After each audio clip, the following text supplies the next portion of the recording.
Събота късен следобед. Вие отново сте с предаването Вяра и общество. Здравейте, уважаеми зрители!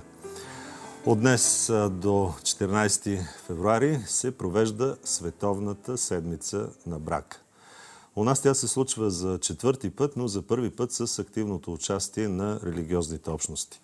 Повод и ние във Вяра и общество да повдигнем дискусия по тази твърде важна и твърде болна тема – предизвикателството към брака и семейството в наши дни. В начало обаче ви предлагаме да чуем няколко откъса от Библията за това какво казва свещената християнска книга за семейството и за отношенията между мъжа и жената. И рече Бог да произведе земята живи души според рода им.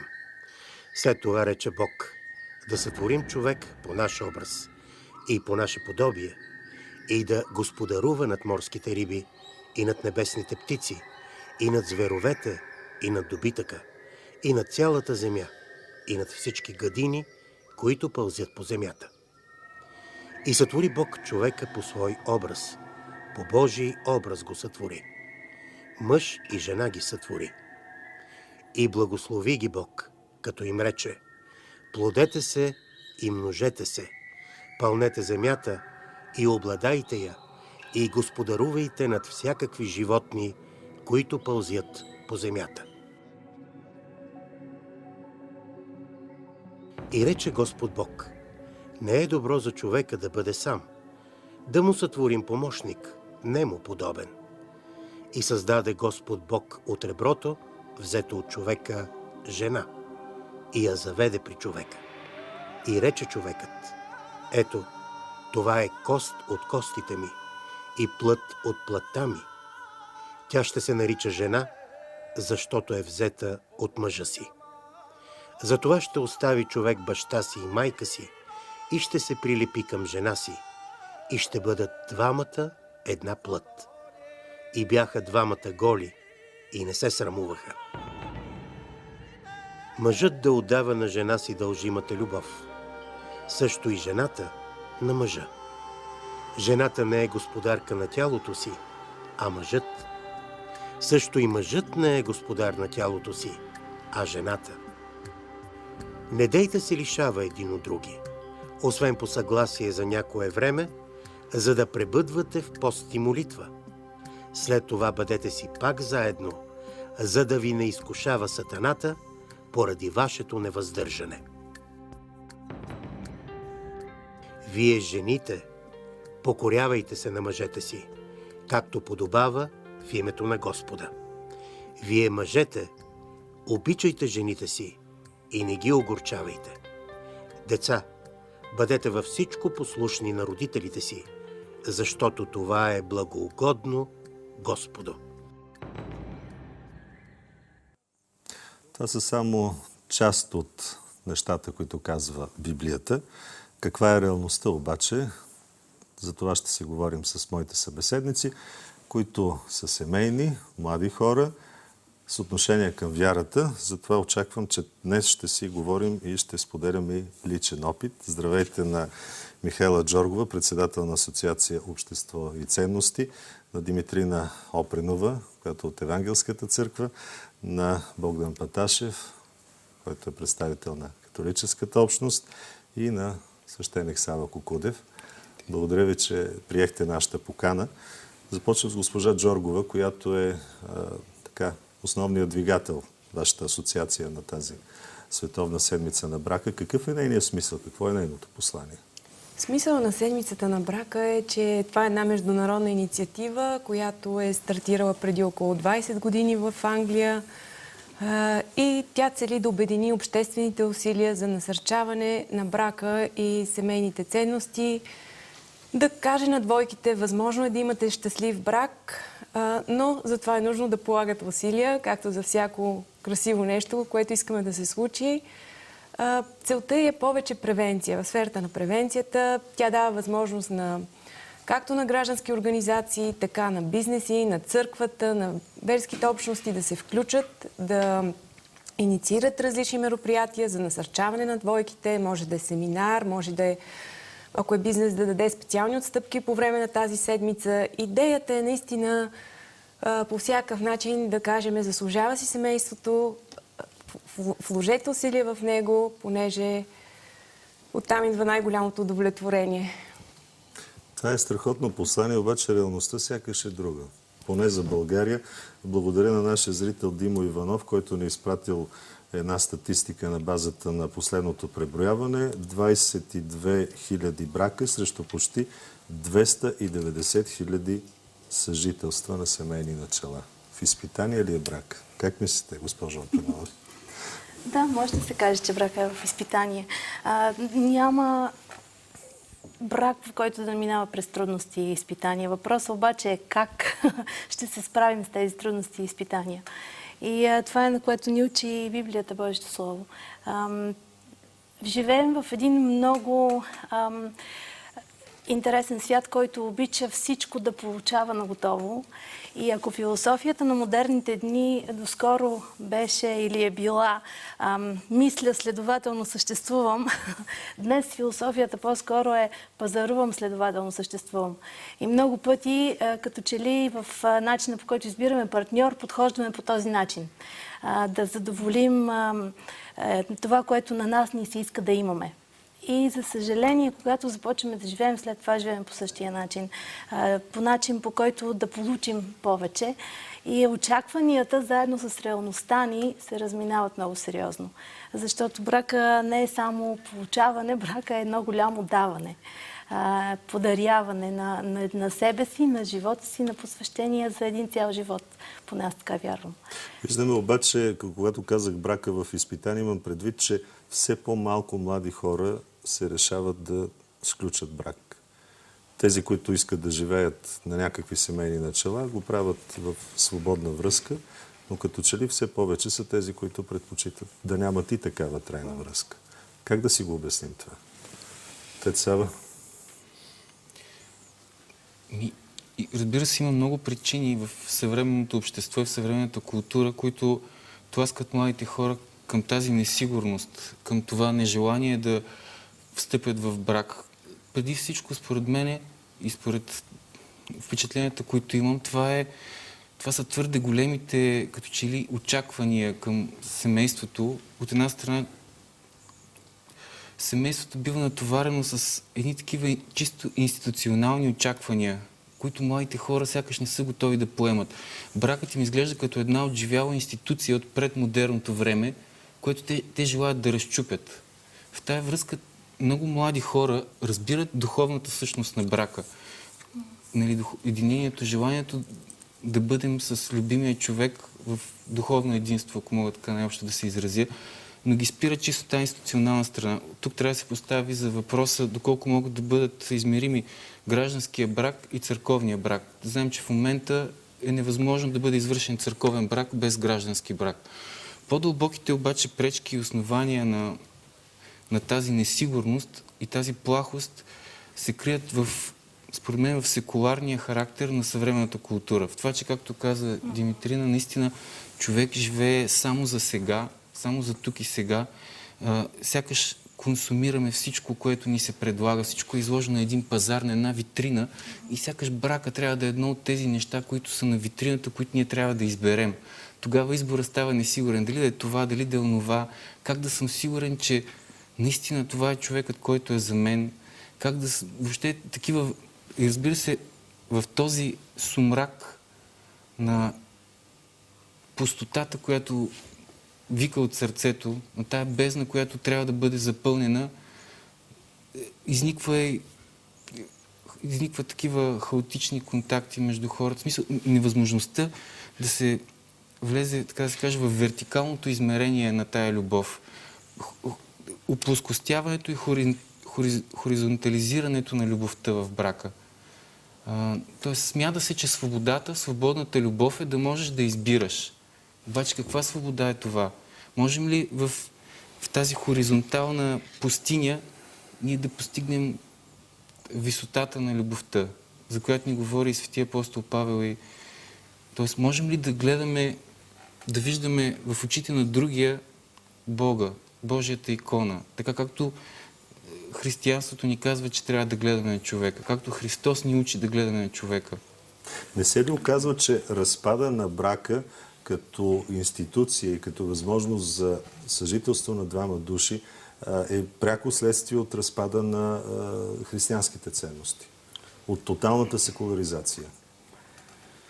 В този ред на мисли, това, което каза отец Сава, и като отговор бих добавил, че точно търсенето на свобода, според мен е в някакви много объркани измерения в съвременния свят. И всъщност, може би, прекомерното желание да сме свободни полага на една много странна плоскост всеки наш избор, ежедневен избор. А ако се загледаме по-внимателно в християнската традиция, всъщност свободата на двойката, нали аз избирам този човек, да живея с него, е дълбоко заложена в християнската свобода и избора и всъщност нали, човек ще остави баща си, майка си и ще се прилепи към жена си или нали, двамата ще бъдат една път. Това винаги християнството и църквата в тези 2000 години история, нали, докато е размишлявала върху теми, свързани с мъж и жена, нали, как да са, че те свободно избират в един момент да се съберат. И тук според мен идва един друг момент, който в съвременния свят се губи, е призванието.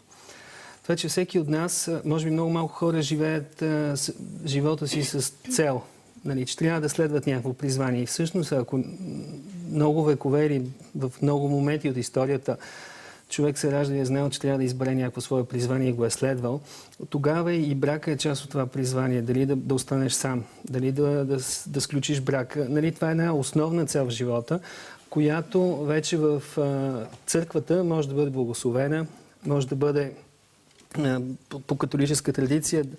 В католическата традиция двамата младоженци свободно избират да се съберат и отиват пред църквата т.е. да затвърдят брака си. Т.е. те двамата го сключват брак. Те са двамата, които създават таинството брак пред църквата. В източните традиции църквата благославя брака. Нали.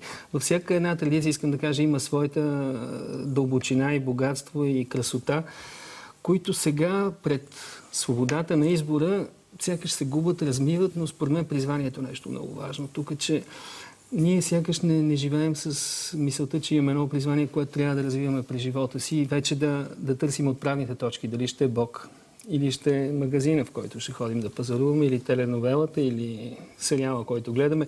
Кои са ни отправните точки и кое ни дава така насоките и пътя в живота? Това ли е причината и за крехкостта на брак? Защото веднъж сключен брака няма гаранция, че може да просъществува, докато смъртта ги раздели, както се казва. Тук има нещо друго, ако позволите. Брака преди всичко е Божия идея. Преди да има църква, преди да има общество, още след сътворението брака започва. Брака е нещо красиво, прекрасно, приятно, не трудно, но много благословено. И по-скоро човек, когато каже, че не би искал да сключи брак, би трябвало да си зададе въпроса, а защо не? А как бихте убедили такъв човек? Защо да?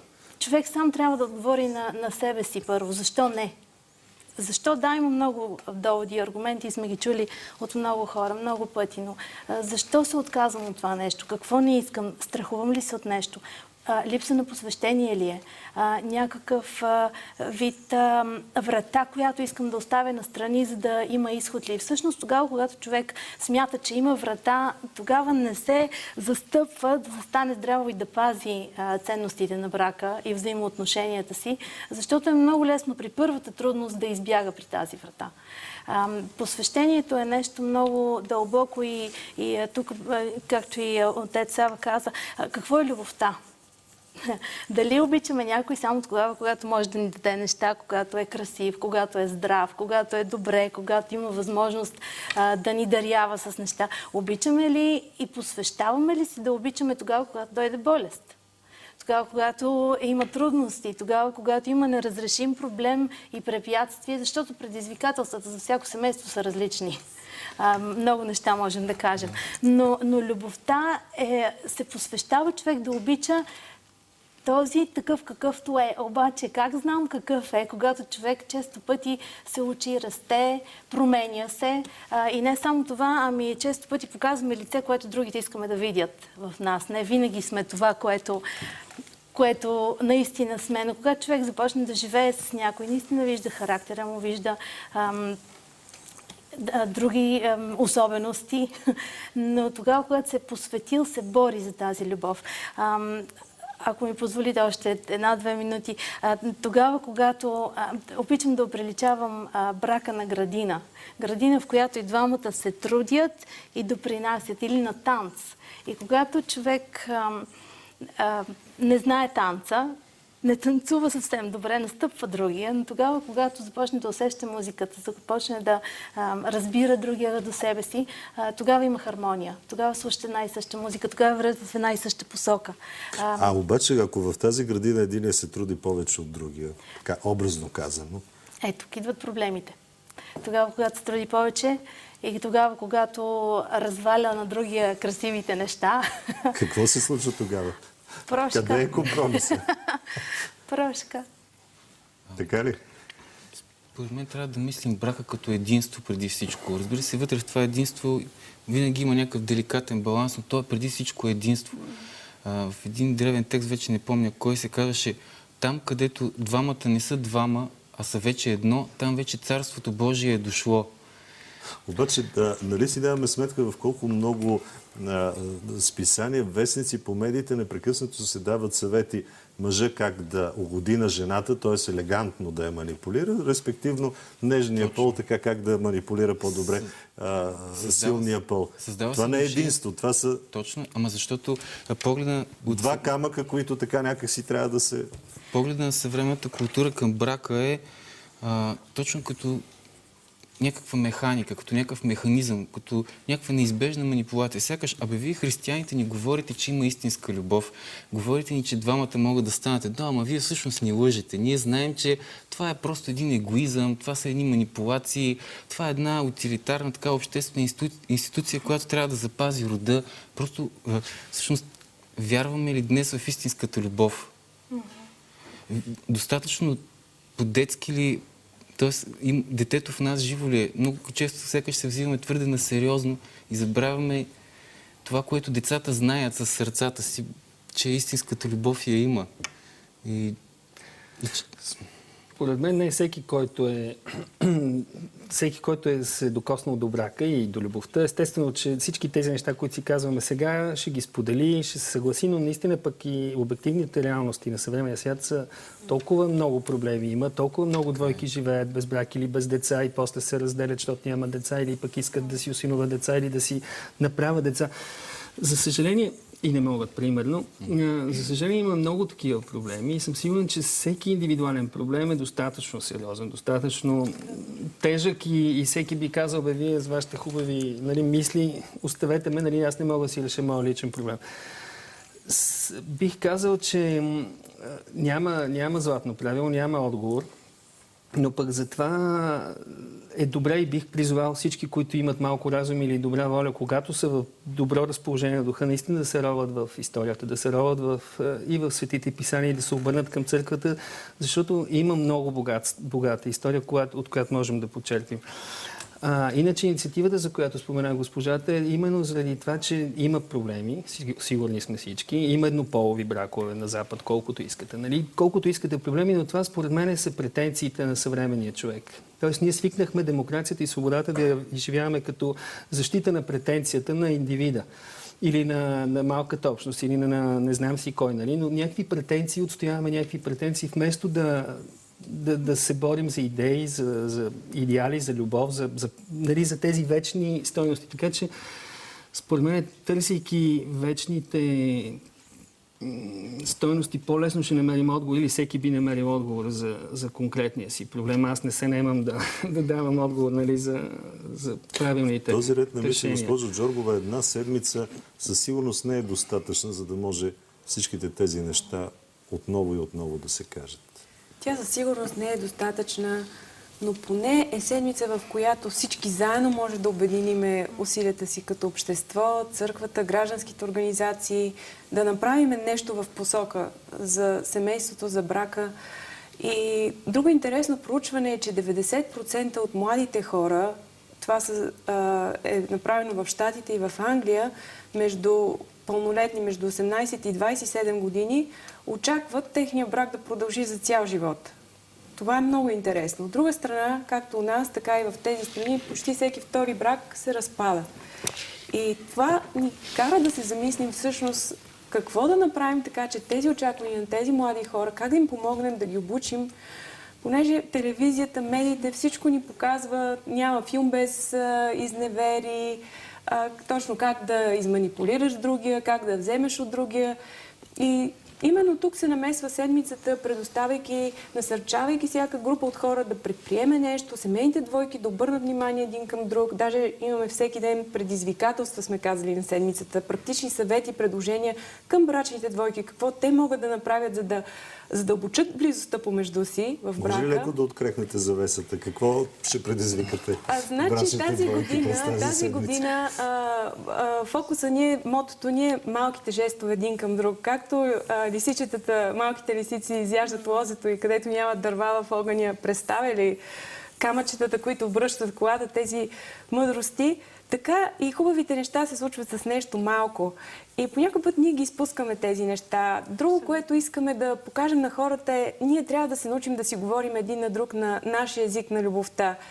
Показваме кои са тези основни езици, така наречени, дали ще физическо докосване, дали ще някакъв подарък или думи на изграждане, или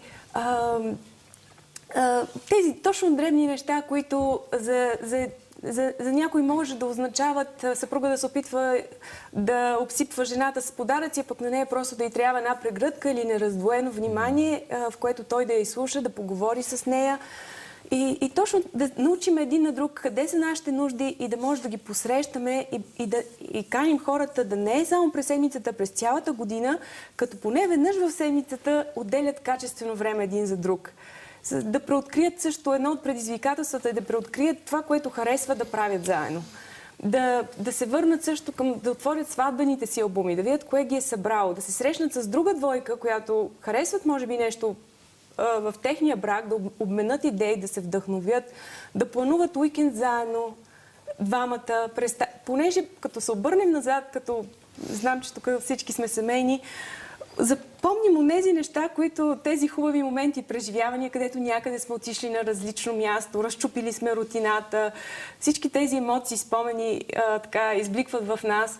Така че това е нашето послание всъщност към двойките, да обърнат внимание един към друг. И точно за тези проблеми, които говориме, предлагаме друга статия, която как да се научат да ги разрешават, да комуникират. Ако единият твърде много работи и мълчи, очаква съпруга или съпругата да му чете мислите, той в един момент, ако не се научи да комуникира, ще избухне или ще е твърде късно и вече нищо не може повече да се направи. Но ако се научи как да комуникират в атмосфера, в която без да се обвиняват, без да се нападат и в същото време да могат да изслушват един друг и да взимат заедно решение, тогава тези неща ще се решават, понеже много е важна комуникацията в брака. Всъщност, наистина се научиме как да правиме компромиси, как да постигаме това единство, да пазиме взаимно доверието си един към друг, което е най-ценното нещо, и да се бориме, понеже днешния свят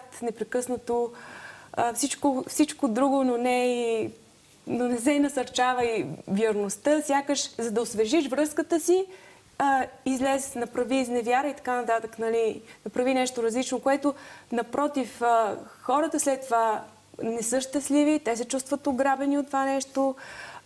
Статистиките доказват, че 30-годишно проучване, че всъщност семейни двойки, които са заедно един с друг и продължават да имат това взаимоотношение, живеят много по-добре, повече са удовлетворени от живота, в здравословен план са по-добре. И друга статистика пък наскоро прочетах в Австралия за страната, за правителството, коства 2,8 милиарда долара, мисля, че беше това, че за една година разводите като минус. В смисъл не само лично, не само за децата, ами за цялото общество. Това е един голям разход. И Тоест Най-вече чисто икономически развода не е добро нещо. да, Между другото, Йорданка Атанасова, наша зрителка, точно това казва: младите нямат доверие в себе си и не вярват, че могат да живеят с един човек дълго време, а разводите са главоболия и искат да си ги спестят. Тоест така е най-лесно. Нали? Живея си свободно 1, 2, 3, 10 години, после с някой друг и така се случват нещата. Но се питам и друго.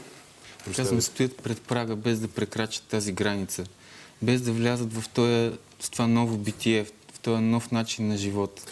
Знаем много често, че прага понякога може да се окаже много висок. Тоест, коя е ръката, която трябва да се подаде на младия човек, за да му помогне да прескочи този праг? Едно от нещата е подготовка. Когато човек още е млад и... дори не само когато е млад, и когато е семейен. Едно от нещата, които забравяме, е, че брака има нужда от подготовка и от обучение. А за да се научи човек да кара кола, му трябват няколко седмици. За да се научи да свири на инструмент, аз имам дъщеря, която е цигуларка, години и знам как се учи и колко време и колко труд е необходимо. Защо мислим, че в брака, там където стъпват двама съвсем различни хора, които идват от съвсем различни семейства, с съвсем различно минало, могат нещата изведнъж да се случат само защото има любов. Това са различни характери, носят различен багаж и те имат нужда да знаят и да разберат кое ще ги направи да се случат нещата, защото брака може да бъде едно прекрасно място. На уют, на радост за децата. Ние често забравяме да питаме децата те как се чувстват и какво се случва с тях. Тогава, когато брака се разпадне, тогава, когато има нещастие между двамата партньори, тези, които най-много страдат накрая са децата. И едни нездрави бракове водят до едно нездраво общество и до още много, много други трудности и проблеми, които се наслагват и натрупват и ние се чудим и се питаме защо. Тук не идва ли упрека или предизвикателството към родителите? Те да покажат на децата, че да се живее в брак е нещо прекрасно. Защото няма как от училището да го изискаме това нещо сякаш. Да, но често пъти родителите имат нужда да се учат те самите. И от тук може би е мястото и на църквата, и на Божието Слово, и на Библията да се чете повече, да се търси и на такива седмици. Това е прекрасно, че има такава инициатива и аз бих насърчила хората да се възползват максимално от това. Говорейки точно за протегнатата ръка, сякаш освен семейния консултант, другия, който може да помогне на една двойка в криза, е духовника. Но това в България като че ли, като традиция, почти го няма. Като практика да не говорим. Изповедника, който ще помогне на двамата, енорийския свещеник. Обикновено църквата доста се дистанцира. Има го, доколкото има живи енори, в които енориящите търсят своите свещеници и изповедници. И тук е наистина ролята на свещеника, който дори когато подготвя хора, когато те идват за брак, ако това се случи, понякога те се учат движения, така да се каже, но трябва да се каже, да се проповядва следното. Бракът е чудо. В брака не просто мъжа и жената стават една плът. Те стават една плът в Христос. Те стават домашна църква, което е много повече от един съюз, който е ефимерен, нали, който е утилитарен по някакъв начин. Има го чудото, има го прескачането на... Разбирате ли, Христос как показва брака какво е? Деловите напълнени с вода стават вино. Променя се битието. Това всекидневно битие, това, ако щете, това, което виждат хората отстрани, нали, са трудностите в брака, изпитанията, а това, което не се вижда е радостта, така да се каже, духовното вино, което го има в брака, от което блестят очите на хората и, нали, ги правят щастливи, радвайте се, казвам. Има нещо много интересно, искам да споделя, че в Светото писание, освен това, което чухме в началото и беше наистина много на място по темата, но в цялата история на спасението и в Библията, и в историята на църквата се говори за мъжа и жената. Всеки от нас се роди от мъж и жена, дали по естествен път, дали с медицинска помощ, но всички имаме баща и майка. Просто е такава даденост, която колкото и претенции да се опитаме да наложим, дори и с медицината и науката не може да го прескочим това правило. Но в Библията, дори до края, до последната книга на Библията, в Откровението, в книгите от Йоанн Богослов, който вижда второто пришествие на Христа, дори и там сравнението е, че всички ще бъдем поканени на трапезата на сватбата на Агнеца. Значи дори и Бог, който ще се върне тук, той също ще бъде на сватба на трапеза. Искам да кажа, че това наистина е много сериозно преплетено в цялото човешко битие. А иначе, другото, което ми се струва интересно също да споделя и с вас и с вашите зрители е, че дори католическата църква в световен мащаб в момента много сериозно работи и то с доста трудности. Точно по отношение предизвикателствата на брака, Папа Франциск след идването си много скоро след това обяви, че година след това ще свика събор, който се състоя, събор на епископите, синод, който се състоя миналата есен.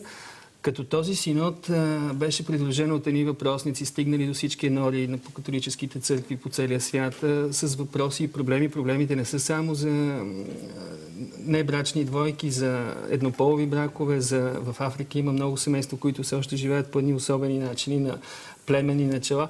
Така че има много видове разнородности на брака от миналото, преплетени с настоящото, т.е. хиляди проблеми. Църквата се опитва сега по някакъв начин, след миналата есен събора на епископите, сега в момента тази година тъкат на местно ниво проучвания и отново размисли на тази тема. Есента на тази година отново ще се съберат в Рим епископи, представители на църквите от цял свят, за да се опитат да дадат някакви напътствия по-актуални за актуалните проблеми на семейството. Така че да не мислят нашите зрители, че ние тук спасяваме сега някаква институция, която умряла още преди 20 години или преди 100 години. Не, това брака е нещо, което е вплетено в човешкото битие и ще го има до края на времената.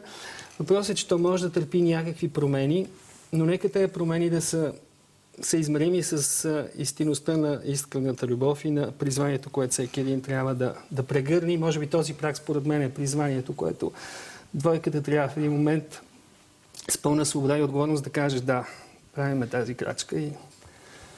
В смисъл, дори би могъл да се обърне патоса на заглавието, което ние днес поставихме. Не е ли предизвикателство пред съвременния свят брака?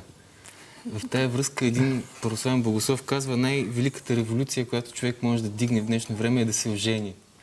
По този парадоксален начин са преобърнати нещата, защото брака става съд над криза, изпитание над съвременните ценности. Не, младите хора търсят ценностните неща. Аз съм сигурен, че консуматорството в съвременното общество много бързо се насищат, особено младите хора, които много бързо възприемат нещата. Смятам, че отдавна много рано се насищат с всичко и търсят истинните неща и смятам, че брака ще има нов възход съвсем в обозримо бъдеще. Историята е показала, че народи са претърпявали и са оцелявали всякакви бедствия и катаклизми, но там, където семейството се рушало, всъщност никой народ не е оцелял, нито една страна, което е показателно само по себе си, че това е основната клетка в обществото, на което се гради и няма как да имаме здрава, стабилна нация, общество, ако ние изпуснем брака, ако няма бракове.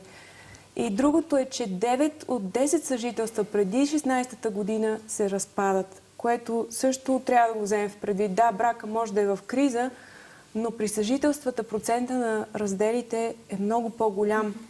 И често пъти в едно такова взаимоотношение, когато двама души се съберат да съжителстват, жената си мисли, намерих човека за моя живот, сега ще живея с него до края на дните си, докато мъжът си казва, има кой да ме пере, да ме глади, а пък аз винаги мога да изляза от това нещо без отговорности. Абсолютно. И друго, основателят на седмицата на брака, представяйки седмицата миналата година в Женева пред Обединените нации, накрая много ми харесва в речта си, завършва, казва, всички сме либерални.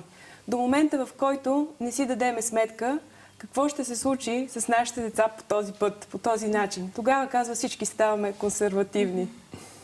Нека да завършим така, като разбира се, това е тема, която ние често сме повдигали и ще продължаваме да повдигаме. Благодаря ви за вашето участие, успехи на започващата седмица на брака. А ние, уважаеми зрители, продължаваме с разказ за един необикновен човек. Необикновен, защото бизнеса му на пръв поглед няма нищо общо с неговите духовни търсения. Вижте.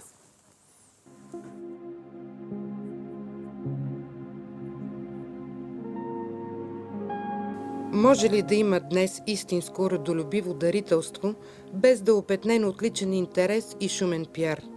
Георги Чараклиев е букмейкър от Дупница и гледа на парите не само като на печалба. Чрез тях той се опитва да популяризира и съхранява доколкото може старинните православни храмове по нашите земи. Мой прадядо е най-големият благодетел в град Севлиево по време на Възраждането. Той дава пари за построяването на църква, мост над река Русица, а и за построяването на училище. Така е нареченото Хаджи Стояново училище, в което и днес се помещава исторически музей на град Севлиево.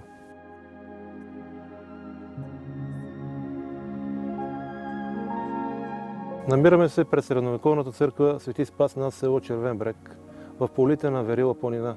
Случайно минах по черния път от тук и открих тази църква. Нямаше начин да знам за нея, защото нямаше в нито един от музейните каталози. Не беше регистрирана никъде. Някак си ми грабне сърцето и реших да направя нещо, виждайки състоянието на уникалните стенописи вътре в нея. И тя е първият обект, с който в създадената фондация от мен Свята България се зае пряко да я реставрира. Фондацията изготвя документите, необходими за реставрацията на църквата и организира кампания за набиране на средства. През 2014 година е извършена спасително-аварийна консервация на стенописите, като са изразходвани 6500 лева. Това е един от малкото добре запазени стенописни фрагменти в църквата Свети Спас, който изобразява свети Константин и царица Елена. Той има нехарактерно местоположение в храма на южната страна до входната врата. Художник-реставратор, когато укрепваше стенописите да не паднат, забеляза, че специално този стенопис е по-фин от другите. Той е по-ранен, може би 12-13 век. Според професор Лиляна Мавродинова, някои особености на стенописната украса и дават основание да го определи като царски параклис. Ето това са тук фрагменти, които бяха съвсем подкожушени и се държаха буквално на коса. Тя ги спасихме с специална техника, подливане на специална смес и успяхме да ги спасим. Дори на нея има и надписи на старобългарски.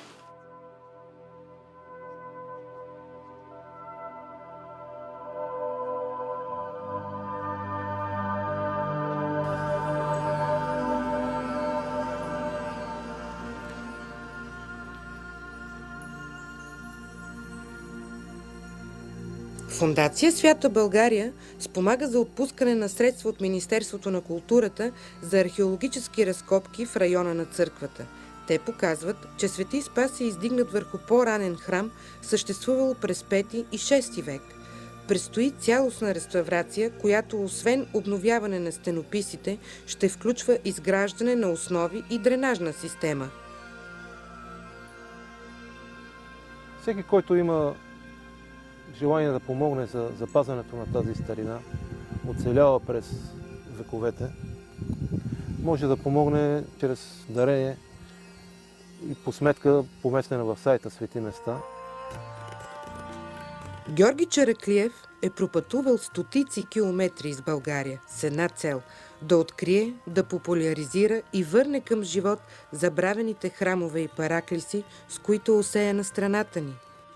В един от моите преходи преди около 6 години се натъкнах на български манастири. Сякаш Бог е излял цялата си благодат на това място. И в същото това време забелязах и нещо много тъжно, защото точно тази красота бяха разположени едни свидетели на нашето минало и за жалост в много лошо състояние.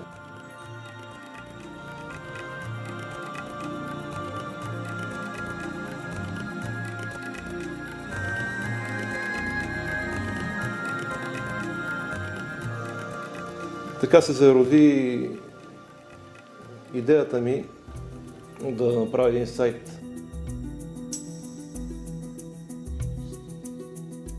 Целта ми беше да представя с целия блясък и с цялото падение тази наша християнска култура, това наше културно наследство.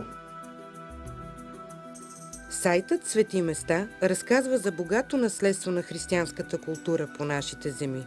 Останки от ранно християнски храмове, средновековни и възрожденски църкви, манастири, чудотворни икони.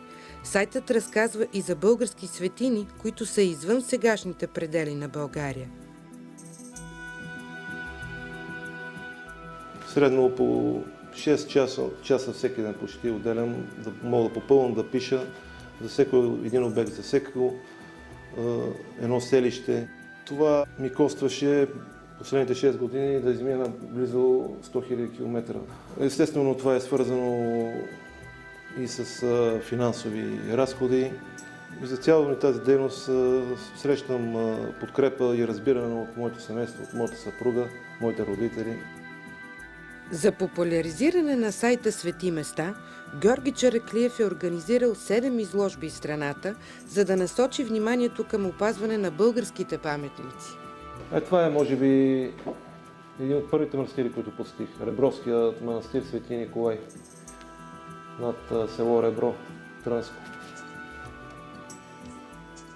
Това е Трънският манастир Свети Архангел Михаил в гънките на планината Аруи, в непосредствена близост до живописното ждрело на река Ерма. За жалост, достъпа и до тази българска светиня е също много труден. Все пак похвално за община Трън, която прокара заобиколен път, поне за високопроходими коли. Община Трън открива сметка за дарителска за възстановяването, а и предаването Вяра и общество също излага тази сметка в нейни предавания.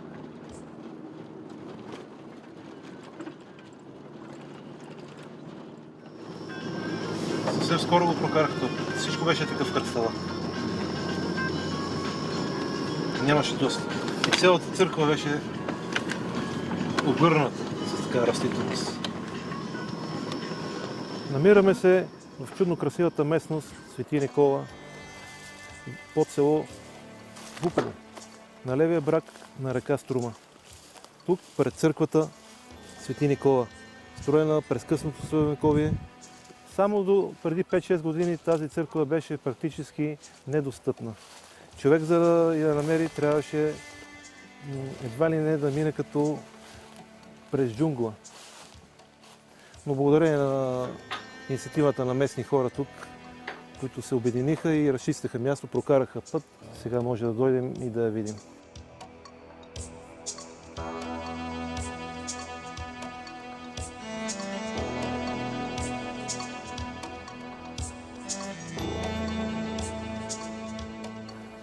Ръководната от мен на Фондация Свята България има намерение да се заеме с реставрацията на вътре стенописите.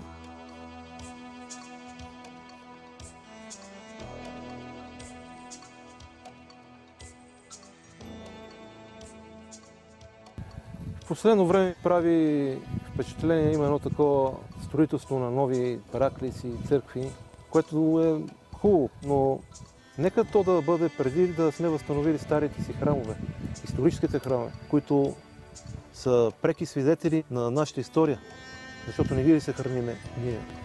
Отива и нашата идентичност. Те са белези на нашата култура, на нашия етнос, именно от тези паметници.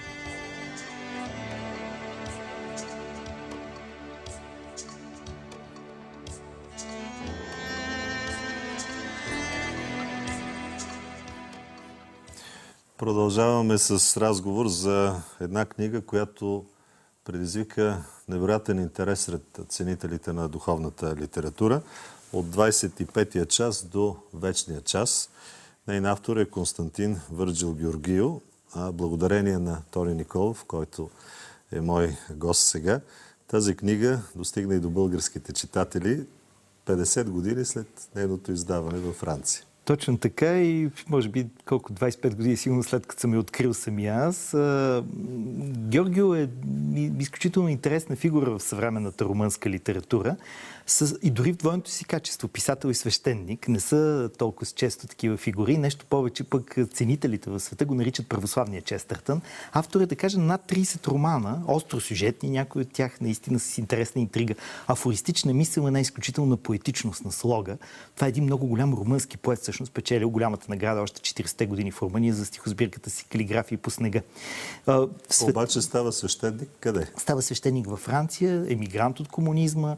Разбира се, човек, който разбира, че родината му е окупирана, човек, който завършва философия в Букурещ, богословие в Хайделберг, и в тези много трудни години след войната намира път към Франция, пише един голям роман, и това е романът "25-я час", който пък и някакси се съдържа в книгата, за която говорим днес. Този, като казвам, много голям роман, имам предвид наистина роман, който ръкописа по едни неведоми пътища стига до Париж, до големия християнски философ Габриел Марсел, който смаян казва, че не е чел такова нещо. Пише предговора към тази книга и тя се продава в 1 милион екземпляра, 1948 година, преведена на 31 езика в света.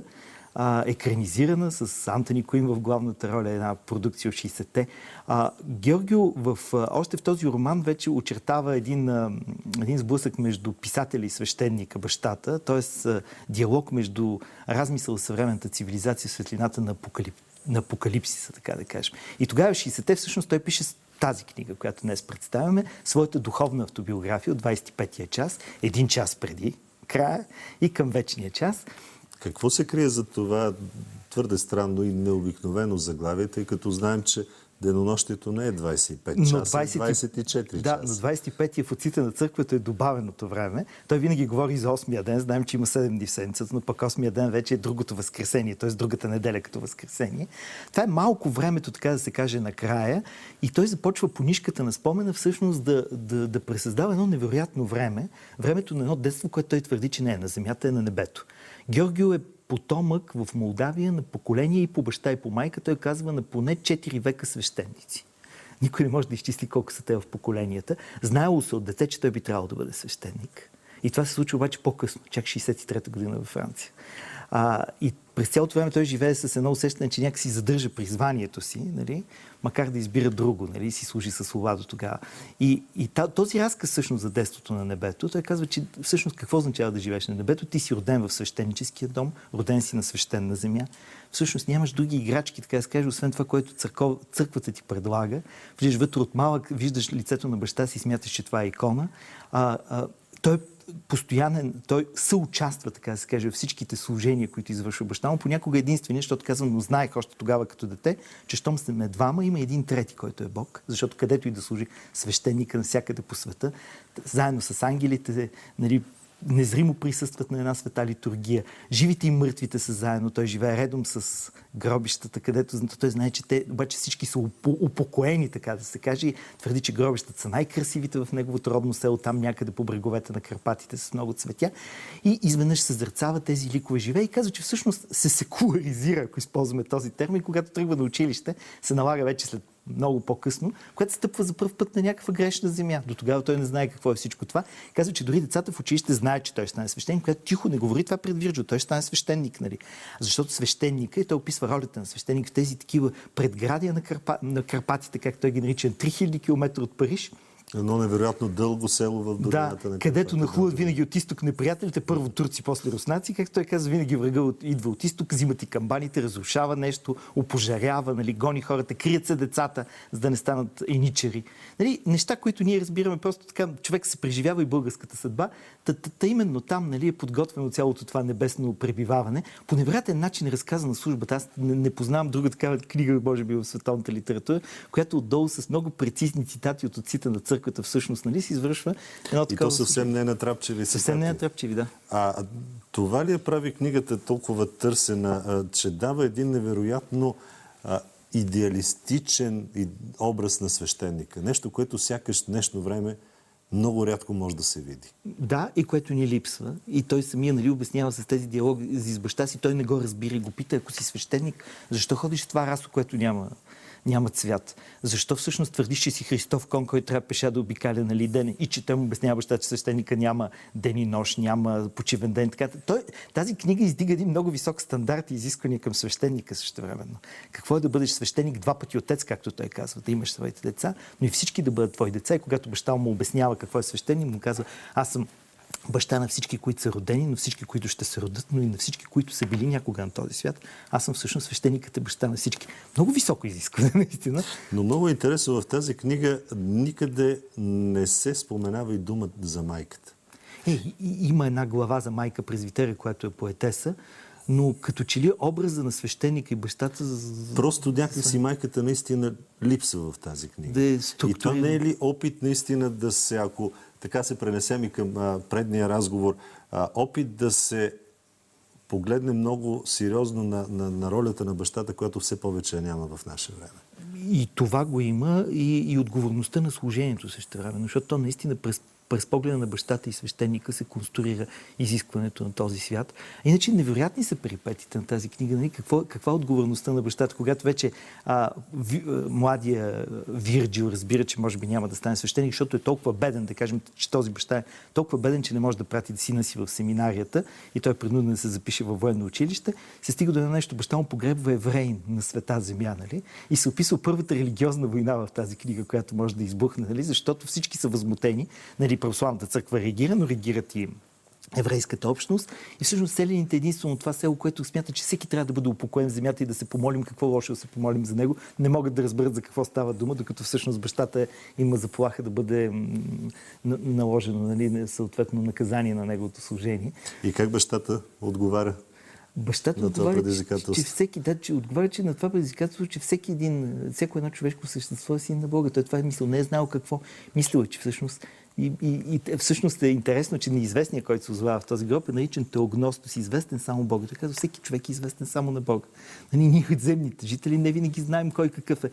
Изключително странно е и за мен беше невероятно удоволствие да преведа тази книга, защото описанието наистина през цялото време виждаме един образ на небето, обърнато, и като че ли не се ходи по земята в тази книга. Това е, което липсва. Може би затова създава това усещане за идеализация, но то е прекрасно. Благодаря за това чудесно представяне. Мисля, че тези, които не са разбрали за тази книга, сега вече имат истинското предизвикателство да открият и да я прочетат. Благодаря за това гостуване на Тони Николов. Ние завършваме, уважаеми зрители, с поглед към идната събота. На 14 февруари тази година се пада първата за годината задушница. И затова във Вяра Общество решихме да ви помогнем да се подготвите духовно за този твърде важен ден, свързан с почита към нашите близки покойници.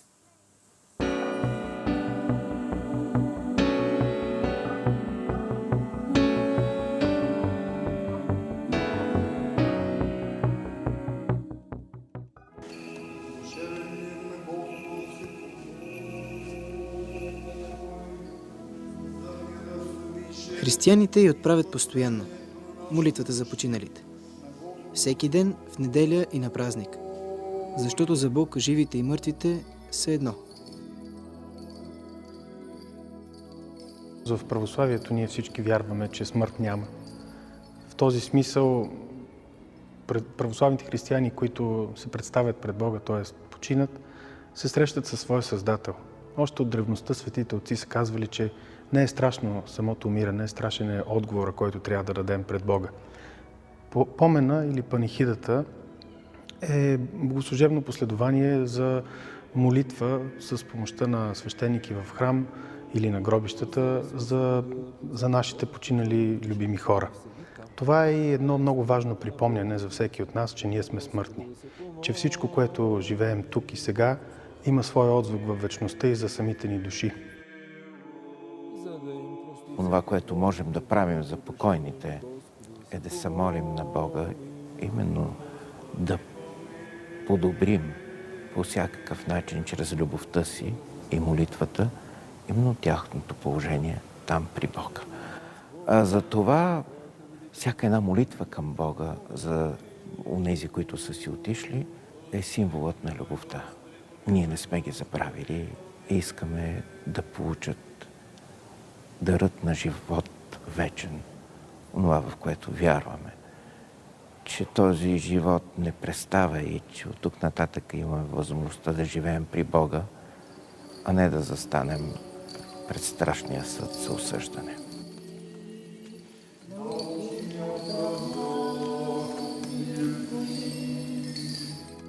Всяка събота се счита за ден за особено почитание към починалите наши близки и на самата дата на смъртта им след първата година ние отбелязваме тяхната памет.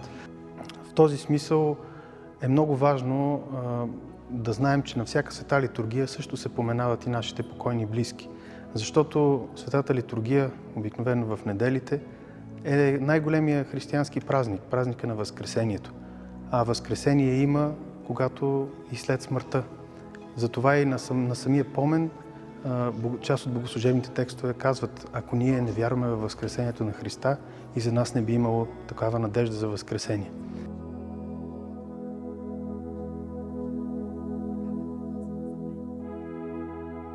Три пъти в годината Православната църква отрежда по-специално внимание на починалите.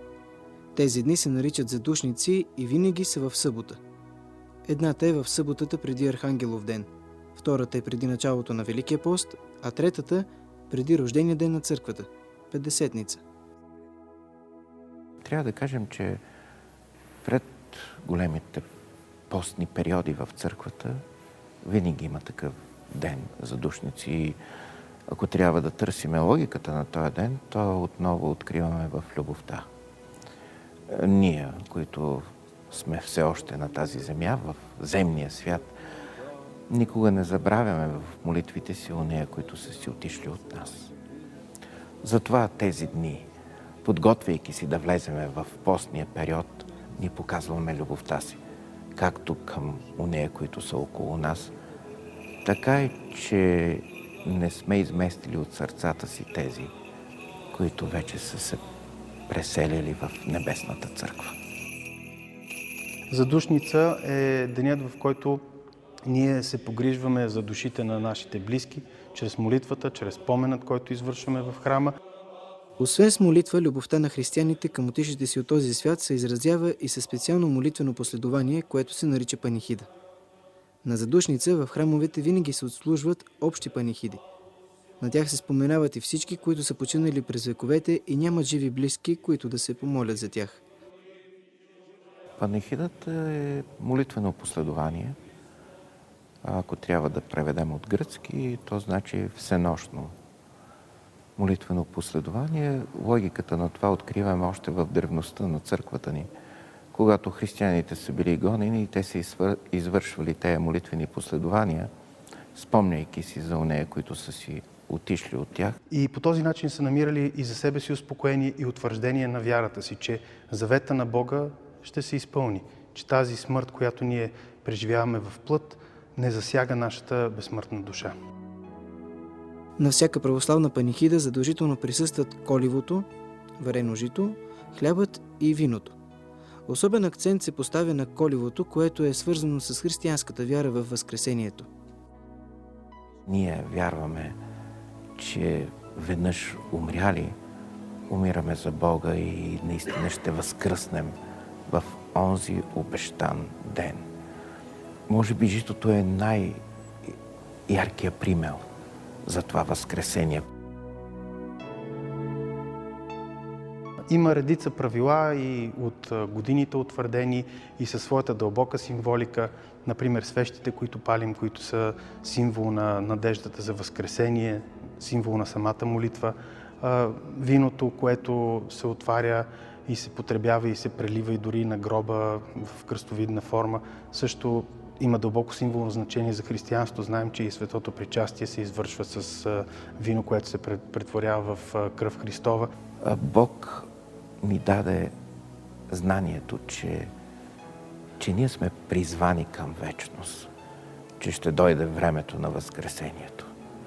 В очакването на това събитие сме. Всеки един Христов затова е призван. Вярата му го изисква, защото собствената убеденост не може да приеме смъртта като край, а като преминаване към вечността, и то вечност с Бога. И това е смисълът. Всички ние да се помолим на Господа за душите на онея, които не са сред нас.